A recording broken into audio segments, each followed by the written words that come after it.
Assalamu alaikum, hürmetli ko'ruvchilar. Din va hayot nomli programmamizning navbatdagi sonida ijobiy bo'lish degan temada to'xtalamiz.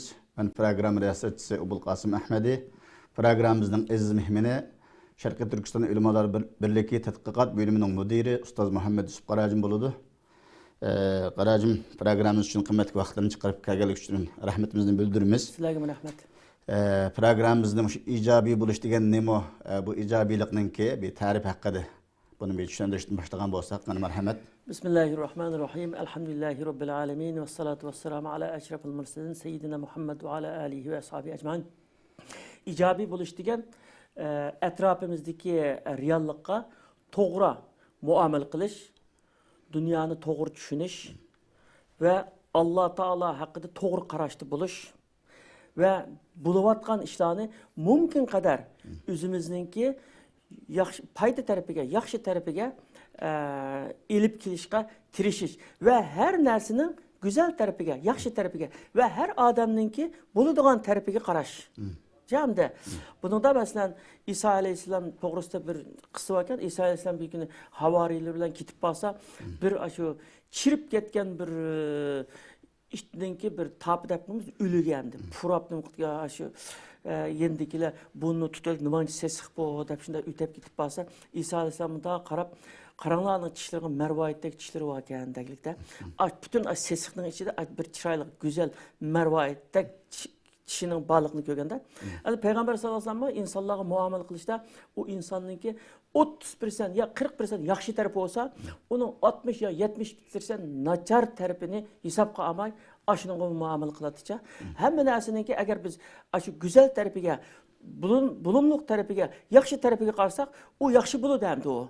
Ama əksiçe aynda qılğanda, mesela həmmə nərsini bolmaytqan tarafıga, hər qandaq bulutqan işlemi bolmaytqan tarafıga bunda qılsaq, bu səlbilik bulgan, səlbilik degen insan hayatındaki bir mikrop da, bir mikropluk əmdi. Bunun da bir misal var Kur'an-ı Kerim'de. Allah Teala Kur'an-ı Kerim'de deydi, ve minel a'rabi ma yettehizu ma yunfiqu maghraman ve yeterabassa bikum ad-dawair aleyhim dairetse vallahu semi'un alim. Ve minel a'rabi men yu'min billahi vel yevmil ahir ve yettehizu ma yunfiqu qurbatun indallah ve salavatur rasul ala innaha qurbatun lahum. İnnallahu gafurur rahim. Bundaydı. Sahralık Araplarının içinde bu İslam devleti içinde hem de bu Medine'de Peygamber sallallahu aleyhi ve sellem Medine'ye bağlandıyken yerdeki Yahudi, Müslüman, müşrik hemisi bir devlet. Bu devlet olan devletin pukraları olan için cihat kıtkan işi olsun, medenini qoğdaytkan işi olsun, hemmisi bunda selik buldu da, selik tüleydi de, bu şeyde hazırki zamanda insanlarlık devlet gibi vergi tüleydi, şunda selik tüleydi hem de. Hem de şunda bir tüleydi de, onun da Müslümanı kafir mi hemmisi tüleydi de hem de. Şunun da sahralık Araplardan bu şu bəgən nəslirini, bacı hesabıda, selik hesabıda kürdük Allah'a. Sarık hesabı kurduk Allah'a ve sizge aynı bir kıyınçılık, yaman işlerin kilişini kütüdü, yamançılık aşılağı gelsin. Allah onların kılmışlarını kürep durdu, anlap durdu, gitti. Onun yanı bir Araplı var, yanı bir sahralık var. Ula bəgən nəsini, yaxşılık, savab, ecir qatarında, ecir oldu, savab buldu deyip qaraydı. Ula ve Allah'a yakın buluşununki vasıtası, Peygamberinin duasını eleşininki vasıtası da qaraydı. O çoxum Allah'a yakın buldu aşının olan Allah onlarınki günahlarını mağfiret kıldı, Allah rahim şefkat kıldı deydi. Yani bu yerde ikilisi okşaş bədi. Okşaş bədi. O 100 dirhem bəsi, bu mu 100 dirhem bədi. O ahiretki imanı yok ya, benden mecbur aldı bunu şu. Yani harici hesabı da zakat, nime, bacı hesabı da aldı da razı olmayı birdi, razı olması mı yanında çıktı. Ama onun savapta ne işimi yok. Ama o yanı birisi savap buldu. Allah'a yakınlaşımdan bu şuna olan Peygamberimizin duasını alman deyip birdi. O ameliyatta vazifesini ada kılgan oldu ve Resulullah'ınki duasını algan oldu. Savap kazangan oldu. Demek okşaş neside insanlar aslında okşaş fikirde bulmaydıqanlığı icabi, selbilik, osman zimin bir neslini özgertiyotdu. Bir sahabe adam varken sahralık adam. Bir günü kesellap kalırken Peygamber sallallahu aleyhi ve sellem onu yoklap girdi. Yoklap girip hem de kesellap kaldı. La ba'se bir deydi. La ba'se degen hem de Arapçada sağayıp kalasız işkisi yok diyen gapta. Dese, oy sen nemi de vatsa, ben degen bu qerip ketken amına yaşanıp qalğan mındaq bir adam hazır men ölümge ketip barma, qabrga yaqin kelyaptım, meni o'ltirdigan ağırıq bu deydi degan. Peygamber sallallahu aleyhi ve sellem şunda olsun demesi deydi adam ölüdü meselen hem de. Demek o icabi selbilik meselesi de yani bir hikaye kılatıdım. Mesela bir kilin Hegel'in kaynanasıyla fakat çıkışamayken kaynanasından hem işleri bunu yaman görünürken, kaynanasının iş ügütüşleri, çepili işleri, terbiyeler hemmesinde set görünürken, bu kaynanan bir kasla bir öldürüyorsam, bir kutulsam diyen fikirge gelip, bir şeyhinin kışkı bartıken de, bu kaynanan bir binası okup versanız, bu bir kutulsam diyen oturup gitip, maqol dep bir suğa, bir sonu biritken onunla, bu siz bir ay bu sonu işçin, azraqtın bu işçin, bir aydaki bunun neticesini çokum görürsüz. Ama bir şart, kaynananızga üzünüzün anıstak muamele kılın. Bütün kan açıqlısın, vakırsın, tillısın, ne bakın siz yakmagan işi borusun. Hoş deyip, şunda yaxşı muamele kılın ki, şunda kılmasanız darı payda kılmayın deyken. Degen bir ay şunda muamele kılgan degen bu kız, o kaynanası onun iki hasi yaxşı olap gitken. Şunda üzünün kızdak yaxşı olap gitkende. Çünkü bir ay bula bomay şeyhinin kışkı bu kız gitken. Ya şeyh, ben avu nemeni helakı darın toxtutup atsanız oldu, kaynanamın ölüşünü xalamayım ben, vazgeçtim dedim. Vay nim boldu, kaynanam şunda yaxşı olap getdi ki, ben üzerine anıstak bulap getdi, onu öylep getiş ben xalamayım degan, onu deyken. Bu əsli, o mesele, o kaynananızda emasda, muşu zəhər sizinki muşu qimmat qarışınızda ve sizde de, kallanız dedi. Siz bir aynanızı kallanızını tazıldınız, en mesele yok sizge bergen su adetki bir su dedi. Demek insan aşında, toğru qarab qilishning o'rniga bir narsaning aş ta'turini, aş salbiysini bizning jamiyatimiz ne edecek bu adamlar? Mesela bir adam bir iş qilgan bo'lsa, ya onun yaxshini qilmaydi o. Ya onun yaxshini qilmay turib, ani tanqidlayotgan gap. Ama tamam siz o'tirib Abdurahim chiqiramiz desa, o'zi chiqamaydi. Uni tanqidlayotgan gap. Ama o aşının qilgan jafolik ishni bir qilib baqson, qilib beqib, andin bahabasi bo'ldi-da insonsizliklar. Hakikaten bu bir türküm hüzünlü cemiyetçi tesiri var bir kişilerin kan gibi tesir kıldı eken ama bunda kişi bir icabi bolsa bunun neticesi olur eken selbi fikir kıldıgan insanlar bu kalsa üzün cemiyet tesiri var onu var mesela bazıları üniversite kızgın okuyatkan bir okuyucularımız okuyandan onun faydası bu oksanlar işte yapamazlar deyip şunda geplerin fikirinin takat kalanı köydük. Şuna okşaş kişilenip başında bir makale yazışına tercüme kılışını ügütüyatkan, tercümeyle şug'ullanayotgan adamning ishlarini ko'rib, hozir kitob o'qimaydi haq bunda kitob tercüme qilganning yozuvchilikdan shug'ullanan nima foydasi? Shung jamiyat o'rnining var. Bu adamning og'zidan bunda bir salbiy gaplar chiqib tursa, bu nurg'unlagan ishlar ziyon olib keladi ekan. Shunga o'xshab ba'zilar bu hozirgi tashkilotchilarning bu yig'ilganning uning nima foydasi deb qo'ydigan gap. Shung Allah insof bersinki, bu ijobiylik bilan salbiylik bu acayip yaman nimelik hep vardı ki icabi olsun da güzel neticeye selbi olsa yaman akıbatlarını keltirdikken hem de biz ikinci sualımıza ölsek qanday kişilerini icabi boğan kişiler deyimiz buların sıfatları neme? Qanday kişilerin icabi desek mesela birinci dertlenişini onuğa çağrısını izleytkan. Onda oldu, bunda oldu demek gep kuma çağrısını izleyin. Dertlengenin hiç qanday faydası yok. Dertlenişini onuğa çağrısını kılış. Ötken zamanda bir padişah varken halkını sınaş için yolunun oturgu yoğun bir koram taşını oturga koram taşını kap adamlarını marap durunlar dep qanday muamele qilgan onun bir ticaretçili ütüdiken ütep vay qanday na ahli yolunun oturup kap koygan tuman to'g'rimapti bu işte tillab qap ketgan. Yana bir vezirlik dep padişahga dep bir qonun chiqarsa qilgan bu yo'lga taş qo'ysa bo'lmaydiganlik to'g'risida dep tillab qap ketgan. Yana birlari ütütgan binasi dep qap tillab qap ketgan hech qaysi taşni bidillatmagan. Bir dehqon kelib bir sivet götürüp kilvetken qarapla taşqa sivetini qap aşını götürüp inciqlap götürüşke tirişkan degen başqalar onu körep hem de taş birelep meni taş etipti. Tuşup ne qilsa bunun aslında taşның aslında bir dana neme chiqib ketgan. Bir xat chiqib ketgan, bir kichikina qog'ozning ichida mo yoki xaltning ichida minas chiqib ketgan. Uni elib bo'lsa, u yerda 100 oltin bor ekan, 100 oltin bor va xat bor ekan. Shu qo'lini taşның ostiga qo'yalgan azimat uchun berilgan mukofot mushu degan gapkan. Padişah shuni kim mushunda ijobiy bo'lsa, masalan, dardlanishni o'rniga bir ishni qilsa, shuning halol bo'lsin deb 100 dirhamni qap ekan. Turklarda elini taşning altına qo'yabilir misin degan gap mishadin gap ekan. Bu shundan gap ekan. Ya'ni taşning ostiga qo'yib qo'lingni ko'tarib bunda qilish bu birinchi ijobiylikda bu. Ya'ni ijobiy kishilar Alloh taolodan hargiz ümidsizlanmaydi. Har qanday ishda Allohdan ümidsizlanmaydi va hayotdan ümidsizlanmaydi. Umidvor bo'ldi. Hamisha umidvor bo'ldi ekan undaq odamlar. Undaq odamlar har qanday narsaninki go'zal tarafiga qaraydigan, go'zal so'zni qildigan, go'zalni birdi. Masalan, hasal harisiga o'xshash. Alloh taolo ikki turlik mahluqotga vahiy qilgan-ku, bir insonlardan payg'ambarlarga vahiy qilgan. Inna awhayna ilayka kama awhayna ila Nuh'un min qabl deydi mesela Peygamber sallallahu aleyhi ve sellem. Biz sana vahiy qilgandak senden ilgari Nuh aleyhisselamga onun ikinci peygamberliğe vahiy qilgandik deydi. Peygamberliğe vahiy qildi. İkincisi ve awha rabbuka ilan nahli an ittakhadha min al-jibali buyutan deydi. Yani biz Rabbim hasal herisiga vahiy qildi ve nimeden tağlardan ve daraxtlardan kishilar bundaq yasab qo'ygan sanduqlardan her bundaq uy tutgan ve fasluku subuluk robbiga zulula. Yani Rabbiningki yo'lda to'g'ri mang'in, yani to'g'ri ishni qilgan, tag'ir hasanni abdan yaxshi gulni yeb, quttu aşağı berib, aşağı sanduq berib chiqargan boshqa nima qilmagan. Demak, insanlardan vahiga ergashgan haqiqiy mu'minlar bu qanday yerga bo'lsa manfaatli xushbiroq atirga o'xshash. Xuddi xo'ma daraxtga o'xshash. Xo'ma daraxtining hamma narsani foydalanib xo'misidan, daraxtidan, soyisidan deganga o'xshash.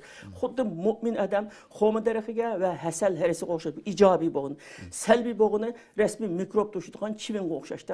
Hasal harisining tam ta'siri chivinga o'xshash.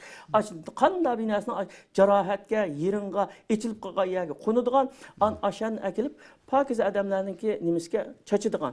Xuddi shu salbiy insonlarmi shu mikrob to'shiydigan chivinga o'xshash desak, nimishqa bir odamlarni bir ishni qilib, hayajon bilan, hamas bilan, tirishchilik bir ishni qilsa, bir eg'iz gap bilan so'g'itib qo'ydi. Masalan, bu nima foydasi bor uning? Masalan, bizni kitobni shunda yezyapsizlar, bu kitobning nima foydasi bor desam, uni deymanki, hozir nima foydasi bor odamning degan odamning o'zi o'qimaydi, ammo boshqalar o'qiydi uni, boshqalar o'qiydi. Men o'qiyotganini bilmayman, dunyoning har qanday joylarida o'qiyotganligini bilmayman. Shunga biz yozamiz uni. Ashunda degan odamlar o'zi o'qimaydi. Ammo o'qigan odamlar andaq demaydi. Bu o'zini dunyodagi odamning hammasi menga o'xshash gap qildi. Andaq emas. Andaq emas. Shunga ijobiy bo'lmagan odamning natijik ziynati bu her yerga sovuq suv sepib mangan, kishilarning ruhini tushirayotgan, ish qilayotgan, ish qilmoqqa san emas. İş qilgan odamlarninki ma'naviyatini tushirib sundurib mangan. O'zingda ish qilmasang, ish qilayotganlarninki ro'yatini tushirib qilsang nima natija bor? Bunda bu shariatda bunda ishlar zaten nima qiladi, tusidi buni. Yani şu ijobiy bo'lishninki bir foyda natijalari haqida. İjobiy bo'lishning natijasi odamninki ruhi suzuk, ko'ngli xotirjam, andin shundoq hamma ishlar noyat tuzgun bo'ladi. Chunki nimishqasi bu ijobiy odam o'zidan rozi. Birinchi o'zidan rozi, Alloh taoladan rozi, o'ziga Alloh taolo bergan ne'matga qanoat qilgan, mening mushu chiroyim, mushu ovozim, mushu turqim, mushu turmushim, Alloh taolo menga buning hammasini menden hech qanday pulsiz bakolik menga berdi. Bergan ekan, bu Allohning katta ne'mati deb xo'sh bo'ldi. Unda odamda hasad qilish ruhi qat'iy bo'lmaydi. Nimishqa desa, u har o'zidan yuqori turgan, mayli ilmda, mayli pulda, mayli obro'yda, mayli nimada bo'lsin, o'zidan yuqori turgan bir odamni ko'rsa, bunda o'zidagi ne'matni sanab, balki uningda hozir ko'rinib turgan bunda ne'matlardan men sanab bilolmagan, men ko'rolmayotgan, men diqqat qilmagan nurg'un ne'mat menda undan ortiq deb o'zini ortiq bilibdi. Uni hasad qilib o'ltirmanmi deydi. Masalan, o'tganda misol keldik. Masalan, bir boy odam, yani boyvachchidan bir o'tib ketdi-da, bir yalang oyoq bir odam o'tib ketib, "Voy, mushu odamchilar bo'lsamchi, men ashundan ekan menda bo'lsichu" desa, u rasmiy insofsizlik qilgan bo'ldi. Ash yalang oyoq odamniki yalang oyoq mang'alganligi, bir qancha tomoqni rohat yeyolganligi, aniqdan nechasi, balki u odamning dardini bu bilmaydi. O adam belki ma yegan bir qaç tamoqni yemaydigan kesel o. Mangada jang yoki dastlab yalang oyoq mangamaydigan odam. O o'zingdagi ne'matni ko'rsang, uning natijasi ortiq ekanligini biladi. Hasadmi qilmaydi? Nima qildi? Shunga bu nima salbiy bo'lgandan keyin hasad paydo bo'ldi. Ijobiy bo'lsang, o'zingdagi hamma Hamma narsani eng yuqorini berdi menga Alloh taolo. Men eng nochisi va deb ayda tursang, o ijobiy adam boshqalarga shunda yaxshi energiya ijobiy qaraydi ekan. Ha, ijobiy qaraydi, ijobiy har qanday energiya beradi. Cho'qim natija yurudi deb, bir yaxshi qilayotganlarni, yosh bolalarni, xizmat qilayotganlarning bir o'yini ko'tarib, maşallah yaxshi qilyapsizlar. Buni mandarak qilsanglar, texim yaxshi bo'ladi deb avlog'im bir o'yini ma'naviyatni ko'tarib qo'ysa, bu milletimizge, dinimizge, hatta şu iş qiluvchi odamga üzgüm oxiratda bir ejri var. Yaxshi ishni qo'llaganlik. Yaxshi ishni qo'llaganlik. Qur'oni ta'avun alal birri va taqvo. Yaxshi ishlarga hamkorlashinglar, qo'llanglar buni deb Alloh deydi endi. Shunga kashki har qanday bir mo'min musulmonlar bo'lib mahda yüz abro'yliq alim ulamolarimiz, jutjonlarimiz hamma ijobiy qarashda bo'lsa, nurg'unlagan ishlarimiz texim bundan güzellashib ketgan bo'ladi ekan. Albatta. Endi bu salbiy odamlar yo'q emas jamiyatda. Bu salbiy fikrlar, salbiy odamlar bu zaten bu bir reallik. Buningki ziynatini qanday saqlanib bo'ladi? Endi bunda mubolag'a qilyapmasak, salbiy insonlarni shaytondan qochganda qechish kerak deb o'ylayman men. Nimishqa deb salbiy insonlarning jamiyatda bo'lganligi intayin ziyonli. U Xudoyim shunday yaratgan, yaxshilik bor, yomonlik bor, o't bor, suv bor, qish bor, yoz bor, bu ta qiyomat ishi bo'ladi endi u. Biz yo'qlamaymiz uni. Lekin ashundan saqlanib qolish biz uchun muhimda. Masalan, bir bola 18 yoshgacha 250 mingdan ortiq salbiy so'z anglamış hayotida.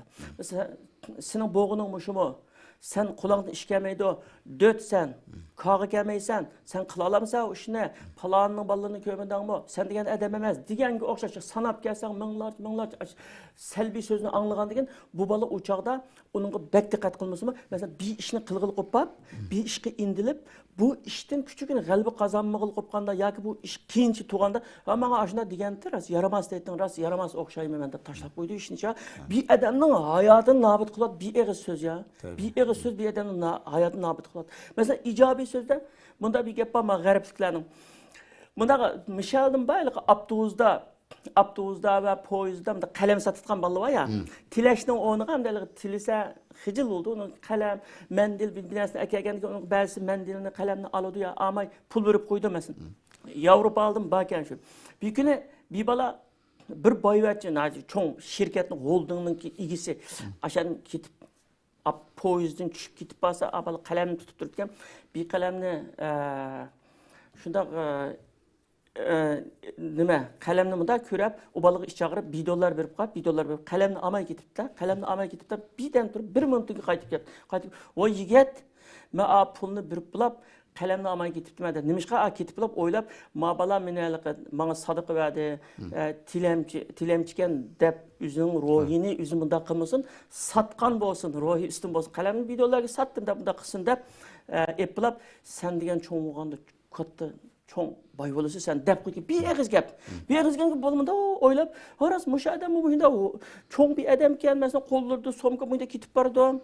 Cho'ng odam ekan, nurg'un boylava, menma bir inson bo'lganki, menma tirishsam, shuni cho'ngaysam qanday bo'ldi?" deb kelib, bu qalamchilikdan kichikna shu kishilarniki binasini olib setib berib o'qilib degandek kichikna bir kichik do'kon ochibdi. Do'kon ochib, u do'konni kengaytibdi. Uni qilibdi, buni qilibdi, shuni qilib, yo'q, bir shirkat quribdi. Bir kunlarda haliqa $1 ga qalam setib olgan odamni to'yga chaqiribdi. To'yga chaqirsa, paloni shirkatningki mudiri deb o'zini tanishtirib chaqirib qilganikin, bu men tanimasam, kimdi buni chaqirgan? Tanimayotgan bir odam meni qanday to'yga chaqirgandi deb surishti qilib, bir qanday qilib kaptandi. Kelgandigan, siz meni tanidingizmi deydi bo'ldi. Tanidingiz? Yo, qat'iy taniyapman, ism kamni.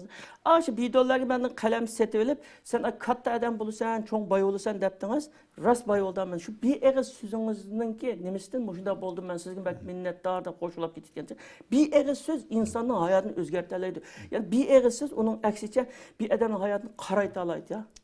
Şu bu icabiylikte bek muhim gap. Ama selbi söz qutqan, insanların ruhini ayda tushiradigan, insanlarninki yolunu to'sadigan mushundaq odamlar rasmiy shu ijodiyatning qobiliyatning qotillari desi bo'ldi. Qotillari desi bo'ldi. Rasmiy qotil ham bo'ladi. Chunki ani keraksiz bir odam qilib qo'ydi.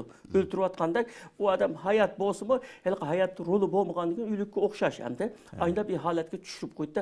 Uning aksicha payg'ambar sollallohu alayhi vasallam shunga har qanday nimeni her qanday bir sahabeninki addi bir sahabe olsun mu aşındaki en güzel tarafını aldı qilib turib ma sahabe degan mundaq güzel mundaq bir vaqtida nima İbn Mesud radhiyallahu anhu üzüne ait vijik putlarına ait çömeştekkende bir günü bu bir daraxtga chiqib ketgan sahabalar ko'rib sahabalar kulgil turib ketdi ya bu pachiqi kuchuk degan buni deganki rasululloh nima deyapsizlar buniki ikki puti Allohning dargohida Uhud tag'idimi eg'ir Allohning dargohida bilamsizlar deb bunday deb qo'ydi yani degan bu İbn Mesud radhiyallahu anhu qancha xo'shallab ketganini o'zi bildi o chog'da mushunda bir maqtab qo'ygan ekan mening putimninki ojizligi putimning cho'mashdakligi hech qanday emas ekan men degan qimmatli odam ekanman deydi endi Aksice bir adamın da düşürüp koygan ki o ben kâmetkan adam okşayman, bir keraksiz adam okşayman deydi.